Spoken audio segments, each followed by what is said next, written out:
ममता बनर्जी क्यों राहुल गांधी को बदनाम करना चाहती हैं? राहुल गांधी की छवि धूमिल करने से ममता बनर्जी को क्या फायदा होगा? आखिर ममता बनर्जी किसके इशारे पर राहुल गांधी की इमेज को खराब करने के लिए यह बयान दे रही है कि राहुल गांधी के मुख्य प्रतिद्वंदी बनने से बीजेपी को ही फायदा होगा? इस राजनीति का सच क्या है? इस राजनीति को समझना होगा। क्या इस देश में कई राजनीतिक दल ऐसे हैं जो राहुल गांधी और कांग्रेस को किनारे करने की राजनीति पर काम कर रहे हैं? फिर उनमें और बीजेपी में फर्क क्या है, इस बात को समझना होगा।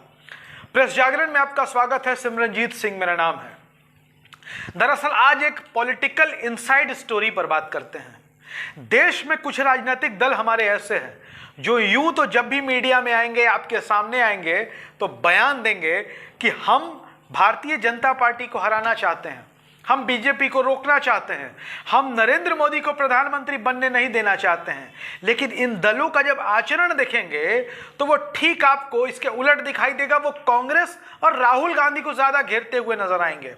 और आज की तारीख में यह तो फैशन बन गया है। बीजेपी से ज्यादा जो मैं बात करूं, कुछ राजनीतिक दल हैं जिनमें तृणमूल कांग्रेस, ममता बनर्जी की पार्टी, अरविंद केजरीवाल की पार्टी, आम आदमी पार्टी और केसीआर की पार्टी, टीआरएस जो आजकल हो गई है बीआरएस, अखिलेश यादव भी इसमें शामिल हो चुके हैं, समाजवादी पार्टी है मुखिया, बहुजन समाज पार्टी भी आपस इनके साथ शामिल हो चुकी है।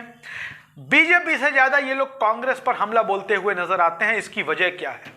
दरअसल कांग्रेस संसदीय दल के नेता अधीर रंजन चौधरी ने बहुत सही बात कही है।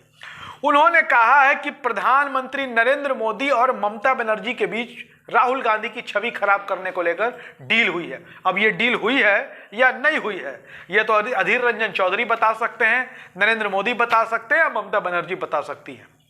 लेकिन अधीर रंजन चौधरी ने तो आरोप लगाया है कि राहुल गांधी की छवि खराब करने के लिए मोदी और ममता बनर्जी के बीच डील हुई है।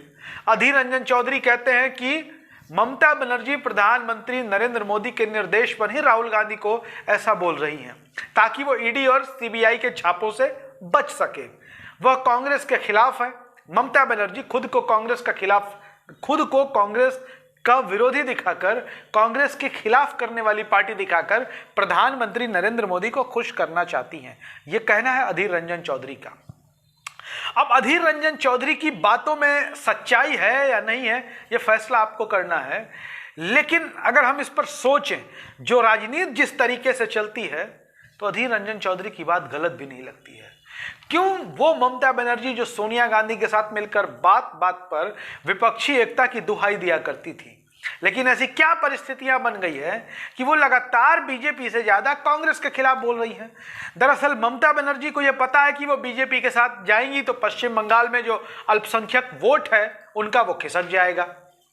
और कांग्रेस जिस तरीके से धीरे धीरे लेफ्ट के साथ मिलकर मेहनत कर रही है पश्चिम बंगाल में, उससे भी ममता बनर्जी जो है हैरान भी है, परेशान भी है।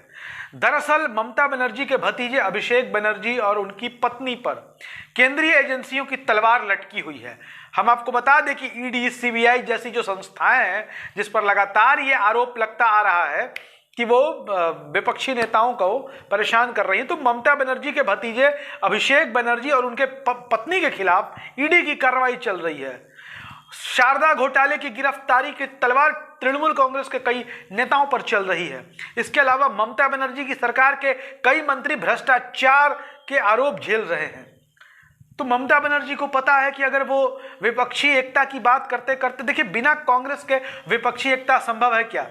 और अगर कांग्रेस के साथ ममता बनर्जी दिखाई देती हैं तो जाहिर तौर पर उनकी जो पार्टी के नेता भ्रष्टाचार के आरोप झेल रहे हैं, जो खुद उनके भतीजे अभिषेक बनर्जी जो ममता बनर्जी के राजनीतिक वारिस कहे जाते हैं, उन पर भी गिरफ्तारी की तलवार लटक रही है। तो ममता बनर्जी खुद को कांग्रेस से अलग दिखाना चाहती हैं। यही कहना चाहते हैं कांग्रेस नेता अधीर रंजन चौधरी। और अब आपको बताते हैं दूसरी बात, जो ममता बनर्जी और मोदी के बीच कथित डील है, जो अडानी प्रकरण पर भी सामने आया। जो पश्चिम बंगाल का अल्पसंख्यक वोटर है वो इस बात को समझ रहा है, खास तौर पर शहरी इलाके में रहने वाले अल्पसंख्यक वोटरों के बीच इस बात को लेकर एक सहमति बन रही है कि ममता बनर्जी की कहीं ना कहीं अंदर खाने डील है बीजेपी के साथ। पश्चिम बंगाल में बीजेपी अचानक से इतनी मजबूत कैसे हो जाती है? जिस बंगाल की राजनीति तृणमूल कांग्रेस वर्सेस सीपीएम थी, वहां बीजेपी वो स्पेस कैसे भर लेती है? जिस पश्चिम बंगाल में कांग्रेस पिछली बार मुख्य विपक्षी पार्टी बनती है, वहां बीजेपी इस बार कैसे हावी हो जाती है। दरअसल कभी कभी जो ममता बनर्जी की जो राजनीतिक शैली है, उससे देखकर लगता है कि वो पश्चिम बंगाल में बीजेपी को स्थापित करने वाली नेता है। उन्होंने सीपीएम और कांग्रेस के स्पेस को खत्म किया है। वहां पर वो चाहती थी कि बीजेपी के साथ उनकी सीधी टक्कर हो, जिसका फायदा उन्हें मिले, और वो दिख भी रहा है। लेकिन आम मतदाता जो है इस बात को समझता है। पश्चिम बंगाल के लोग इस मामले में, अभी देखिए सागर दीघी जो विधानसभा उपचुनाव हुआ, सागर दीघी या सागर दीदी जो भी कह लें, वहां पर उपचुनाव हुआ तो ममता बनर्जी को कांग्रेस ने हरा दिया, बड़े अंतर से हरा दिया। मुर्शिदाबाद जिला था, अधीर रंजन चौधरी का इलाका था।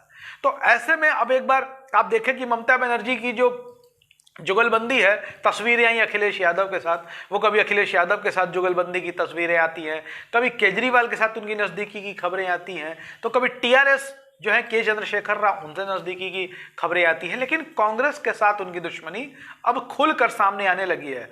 उधर एक बात और है, जिस तरीके से सोनिया गांधी विपक्षी एकता की बात किया करती थी, राहुल गांधी कभी वैसे विपक्षी एकता की पहल नहीं करते। राहुल गांधी कांग्रेस को मजबूत करने की बात ज्यादा करते हुए नजर आते हैं। इस वजह से जो दूसरे छोटे छोटे क्षेत्रीय दल हैं, वो राहुल गांधी के करीब नहीं आना चाहते।